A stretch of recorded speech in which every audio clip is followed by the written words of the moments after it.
All right, GoPro has a feature on here where you get a much smoother processing of your video. You know how the sports cameras look all jumpy when you move them around?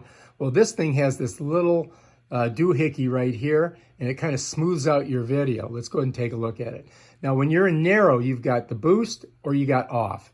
You got boost or you have off. There's no, you only get two choices.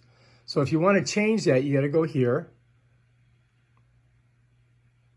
And if you're shooting larger, I'm going to go to linear. Let's see if it allows me to do this. Now I've got three different settings I can do. I can do high, I can do boost, or I can do off. So this is the factory setting at high. So you might want to leave it there. But when you're down here and you're in narrow, you're going to only get two options with that smoothing.